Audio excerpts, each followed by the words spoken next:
Hello again and welcome to another Mordian Glory video. In today's episode, I'm going to take you through step by step my competitive Renegade Crowns army. That's right, my mercenary company, Vossenberg's Vagabonds, finally have the proper rules to represent them, and I absolutely love it. And I have built and honed this list over a few practice games, and I've actually taken it to a tournament where it did pretty well, to be fair. But I don't want to give away too much just yet. So without further ado, let's form phalanx and march right into this thing. You there, guardsman. Do you like multi-part plastic sci-fi infantry that doesn't cost a kidney? Well, good news! The Mordian Glory channel is now officially sponsored by Wargames Atlantic. Wargames Atlantic sells fantastic sci-fi models which are perfect as alternative Imperial Guardsmen. This includes the Bulldogs, totally not Praetorians, or the Grognards, which are totally not Mordians, Vestorians, or Kriegers, all in one box. And the best bit is, Wargames Atlantic offers a bulk buy discount, and the more you buy, the bigger the discount. Perfect for amassing those huge platoons of guardsmen. So what are you waiting, you fool? Click on the affiliate link down below, get yourself some great models, and support the channel today. First things first, I have taken this list to a tournament, and I have made an after action report about that event. So if you want to see this list in action and find out how it did, then make sure you check out the link to that video down in the description below. Now with that said, let's get into the video proper. And I want to start off with a bit of context. Why have I taken this list? What are the thoughts and themes behind it? So interestingly, this list is actually one that I have built and honed over a few practice games. Normally, I'm just terrible, and I end up building a list, having almost no practice with it, and just going off to a tournament and learning on the day. But this time, I really wanted to do the Renegade Crowns proud. I really like this army, and so I actually ended up playing a few practice games with it. And over the course of those practice games, we made a few list mistakes, we learned a few valuable lessons, and this is kind of the end result. At first, when I played Renegade Crowns, I was just completely focused on the heavy infantry, and to be honest, that still makes up a huge proportion of this list, as you can see. But I've started to skew the list a lot less, and now I feel I have a lot more tools in my toolbox. I've actually put magic back into my armies, and it's been really valuable. I've just been ignoring magic for a while, although to be fair, I had been playing Empire Null. I've got a little bit of artillery in here, but I'm not leaning on it as much as a massive crutch. And I've even got some normal ranged troops in here, which normally I don't value, but I've come to actually really love them. And lastly, I've got some heavy cavalry. You guys know I'm much more of an infantry guy, but cavalry do have their place, and this is a much more balanced list than I normally take. And truth be told, I've been on a bit of a balanced list kick recently. For the longest time, when I built competitive lists, it was always some sort of meme or some sort of skew. Now, I did that because I enjoy doing it, don't get me wrong, but there's also an element of, well, I've got like a trick, and if I can leverage this trick, then I can win some games and maybe even win a tournament, take some sort of stat check or something. But the reality of the situation is that most tricks have an Achilles heel, and whilst they may allow you to win games, they rarely allow you to win tournaments. I've been doing that a lot in 40k recently, and I've been finding it to be very rewarding, both on a personal level, just getting more games and getting more wins, but also on almost a professional level, finding those wins to be a lot more satisfying because they feel more earned rather than just winning via a trick. And so with this new mentality, I built this Renegade Crowns army. Now there are still some areas where it's stronger than others, but I feel overall it's a much more well-rounded list. So knowing that context, knowing that I was trying to build something a little bit more balanced, should hopefully provide a bit of understanding and context for why I've included certain units in this army. But I know why you're all here. You want to know what units I took. So let's get into the detail. And of course, it wouldn't be a Mordian Glory video if we didn't cover the Infantry Corps. Every day in the Corps is like a day on the farm. Every meal a banquet, every paycheck a fortune, every formation a parade. I love the Corps. I have got not one, not two, but 3 big bricks of infantry. I've got 2 units of 29 infantry and then 1 unit of 23. These all get rounded up a little bit thanks to the attached characters. So I've got a prince over here, I've got a BSB, and then I have got another prince here. And we'll go through what all those princes and stuff have later on. So when you take the characters into account, we've got 30 infantry, which I typically ran in a 6x5 formation. I've got another 30 infantry, which again I ran in a 6x5 or a 5x6 if I want to take advantage of the Telian stoicism. And I also had a unit of 24. So starting with the first of 3 blocks, we have got the veteran sellsword infantry, and they have got full plate armor and great weapons. These are essentially the pseudo great swords, and it's absolutely fantastic that I can get these semi-elite infantry in my core because they are a core choice.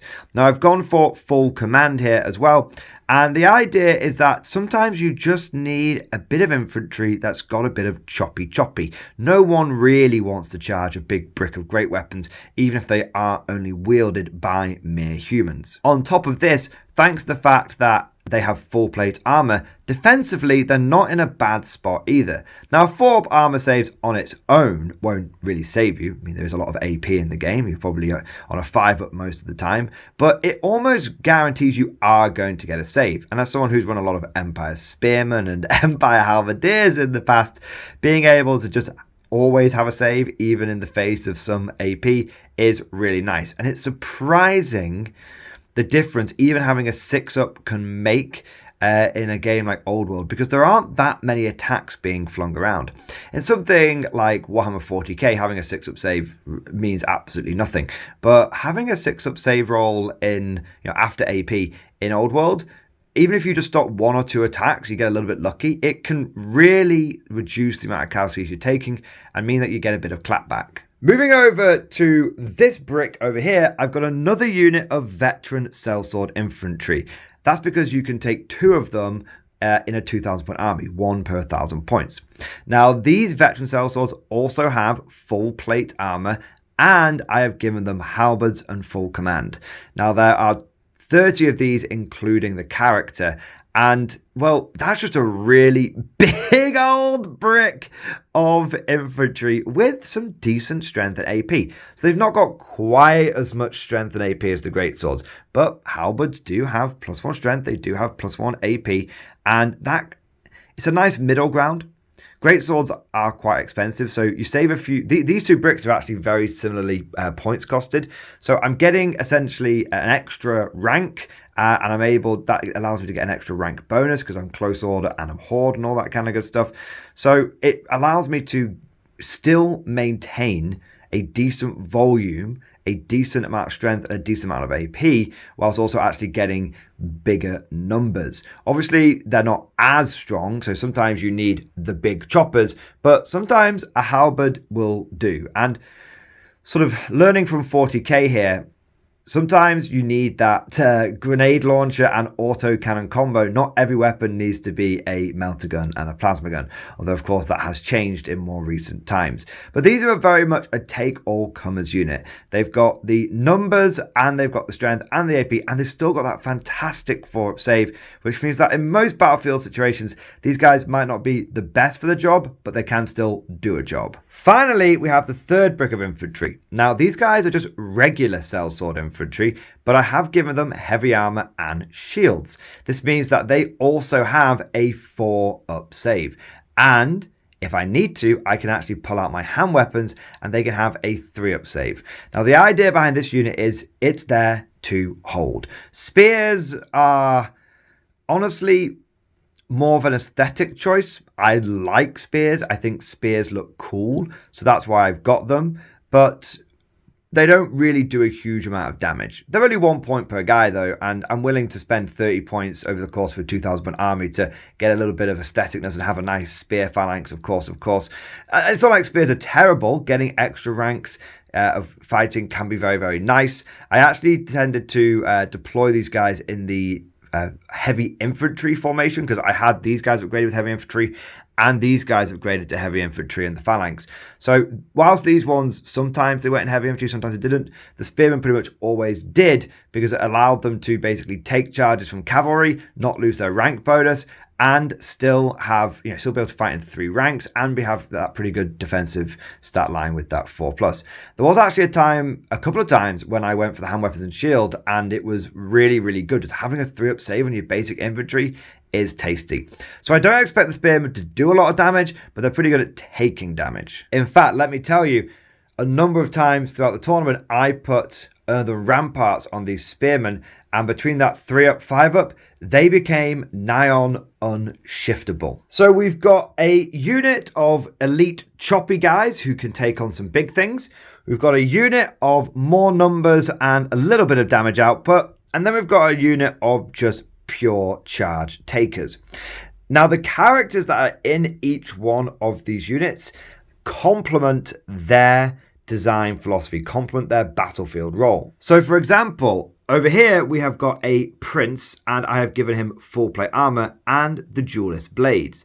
The idea behind this guy is he gives a little bit of volume, and he's already naturally strength 4, so he gives a little bit of volume to the otherwise just 1 attack each greatswords.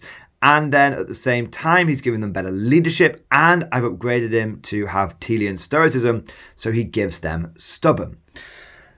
Over here, I've gone for a prince who is my general, and he has got the full plate armor, and he's also got the sword of battle. The idea being that he gives a little bit of volume to the halberdiers, but he actually gives them a bit more punch because he's strength 4 base, and then he becomes an extra strength with the sword of battle, making him strength 5. So he provides a little bit of punch to these guys. This guy provides a little bit of volume to these chaps. Now, in the middle, we have got the Battle Standard Bearer. He's upgraded to have full plate armor, and he's also been given the Sword of Might just for a little bit of punch. But the main thing is that he actually has the Noble Outlaw background, which means that he doesn't give them stubborn, but he does allow them to be immune to panic. And at the same time, being the BSB, they get a reroll on their leadership. Now, bear in mind that these guys are pretty much always in the phalanx formation. It means that they're way less susceptible to something like first charge, whereas both of these units do have that risk. So they're less susceptible to first charge, which means they're typically on, like, with Warband, they're on leadership like 10. They're on leadership 10 with the captain, rerollable, which tends to be enough, whereas these guys just have the stubborn inbuilt. So everyone is able to take charges, and everyone is able to survive that first initial punch. My experience from playing Empire, which I have found to be very true when playing Renegade Crowns as well, it's actually kind of something my orcs and goblins struggle with when I try them, is that when you're running a mostly infantry army, the most important thing is how do you take the charge? Because you're going to get charged, right? That's the thing. You are the one who is going to get charged. And if the enemy has got first charge, it can really, really mess with you. My orcs and goblins basically become leadership dog shit when they get charged because from cavalry because of something like first charge. So being able to take the charge is very important. So having stubborn, and then a reroll on a high leadership, which is pretty much a guaranteed high leadership, is very, very helpful and very nice. It just means that whenever my opponents come flying into my army, they don't hit a glass window, they instead hit a brick wall. But the infantry corps can't do it all on its own. I know, absolute heresy, but like I said, I've had to face some hard truths, and I've had to learn some lessons. I've had to remind myself and teach myself that bringing more balanced lists is actually more effective.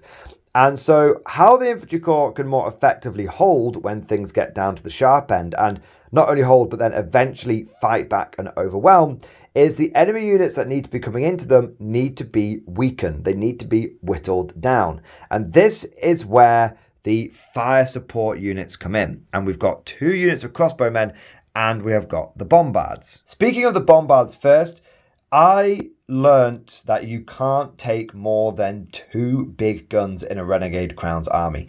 This is a mistake I made in the last couple of practice game battle reports that I did, but I did catch it in time for going to the tournament. I did catch it in time for building this army list. Now you have a choice between the bombards and the organ guns for your Renegade Crowns. For me, there's no real choice. You take the bombards every time. This is because they are one of your few ways of dealing with big, nasty beasties. If you come across a dragon, you need some cannons to deal with it. It's just that simple. We are but men. And whilst there are other characters and stuff you might be able to build that might have a chance, sometimes the simpler solution is the best one. And just yeeting giant cannonballs at them can be a very effective solution. So the bombards here serve the same role that cannons do in all of my armies, and that is just to go after big monsters, and if there are no big monsters, to put cannonballs through the next deadliest unit my opponent has. So it tends to go where are the monsters, shoot them. Where's the heavy cavalry, shoot them. Is there anything that could threaten my cannons? Okay, shoot them first. But they basically target whatever the highest threat unit is, and they keep pounding that until that goes away, and then they work down the list. The crossbows were actually a somewhat forced addition to the army. Originally, I had an organ gun, and that cost about 125 points. And when I learned I couldn't take that, I had to find something to replace it with. I thought about going for an extra brick of infantry and rearranging things, but 4 blocks of infantry is just a bit unwieldy. I thought about going for maybe some kind of extra caster, but I just felt like it wasn't really adding what I needed. What I still needed, what the gap had been left behind by that non-allowed organ gun, was simply a bit more ranged firepower with volume. So I decided to keep it simple. I'll take some missile troops. And I ended up going with crossbows because it's 60 points for 10 crossbowmen. And that's great. I didn't mess around giving them heavy armor and shields, trying to make them like super durable or anything like that. Nope, I just took 2 units of 10 crossbows. And I will say this right now, I was very, very pleasantly surprised about how well these guys did. I have been playing Old World for a couple of years now, and I've basically just dismissed missile infantry as a waste of time. But it's just so not true. These guys, especially when you have them on a hill, can be so good firing in those 2 ranks. I think the problem that I've had with them in the past is they've been competing for hill space with like Empire cannons and stuff. Because I've needed all my artillery banded together around the engineers. But now that I don't have engineers, it really is kind of a blessing in disguise because I can spread my artillery out. It doesn't all need to go on the hill. And what I tended to find was I had a cannon and a unit of crossbows on a hill, and that was a really nice fire base. And then I had another cannon just somewhere else in my line just doing its thing. And then my other unit of crossbows tended to be strung out on a flank, literally in a 10-by-1 formation. And if they died, it didn't matter. And if they plinked a few wounds off, great. And what was kind of interesting is they were often seen as a low priority threat from my opponent, and that allowed them to, over the course of each game, essentially go just ignored. And ignoring 10 crossbows is something you don't want to do because when they get those 6s to wound, they really spike because they are armor bane too, which is wild. And every single game, I kid you not, I was pleasantly surprised by what these 2 units of 10 crossbows could do. And I actually think they were better performing than the organ gun. And I never ever thought I would say that, but I genuinely believe they were better performing than the organ gun because they're just so damn cheap. Also, quick side note, if you want my honest opinion on the eternal crossbows versus handguns debate, I'm now team crossbow all the way.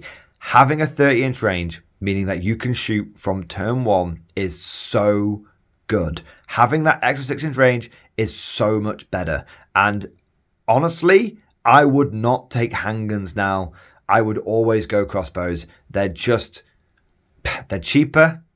they've got longer range, and they still have the potential for the max AP.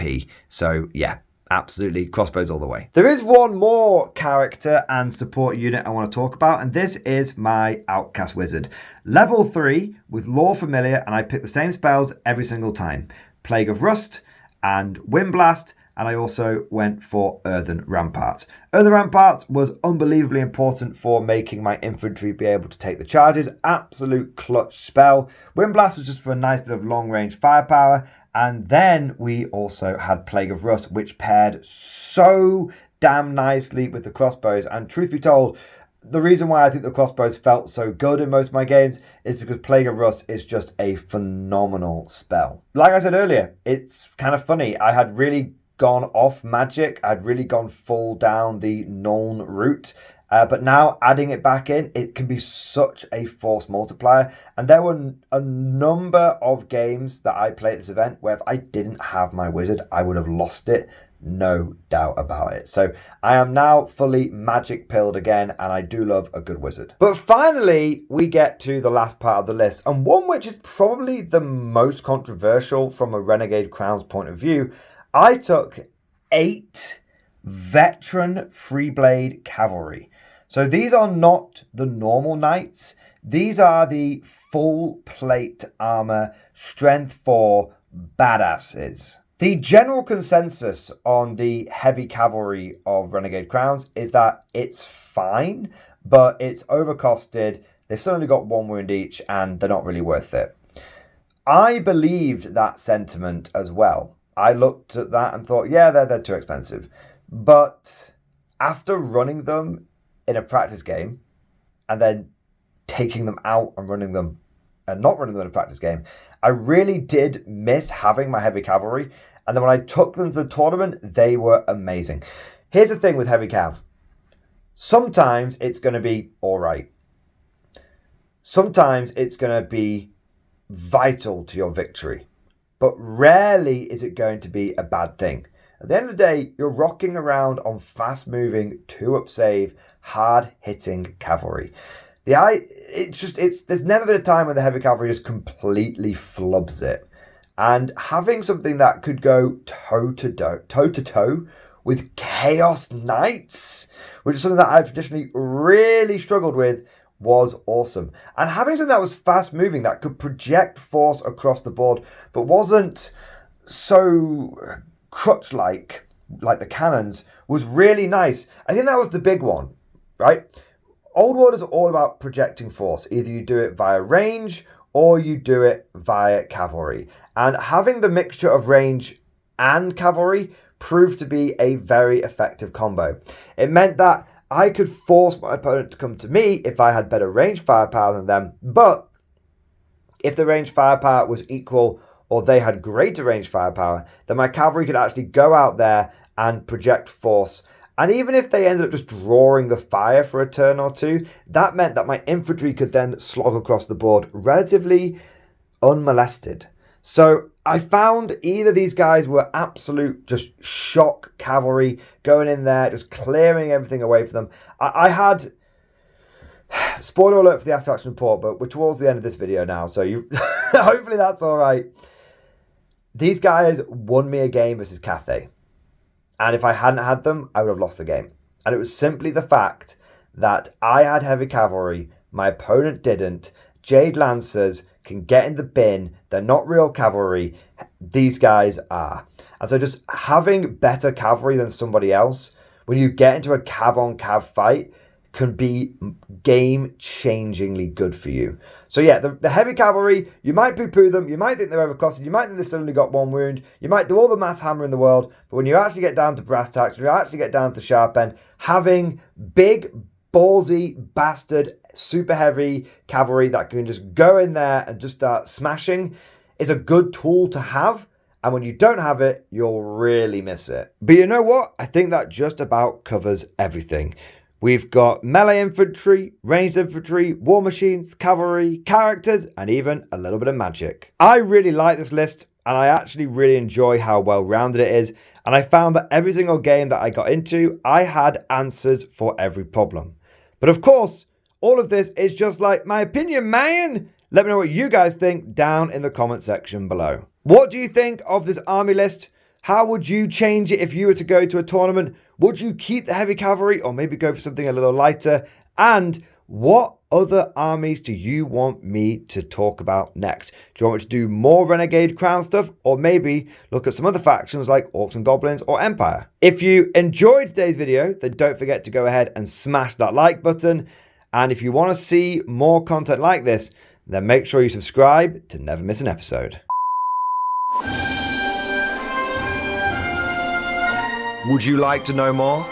If so, then please consider becoming a channel member or patron. By supporting the channel, not only will you be doing your part, but you'll also be helping me create more content for your viewing pleasure and unlocking a whole host of perks. You get everything from a badge next to your name, custom emojis, but the big one is access to the Mordian Glory Discord server, an online community with almost 2,500 active members.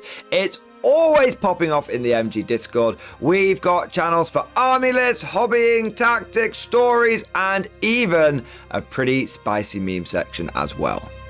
For all you greenhorns that wanted to see the Mordian glory hole, today is your lucky day.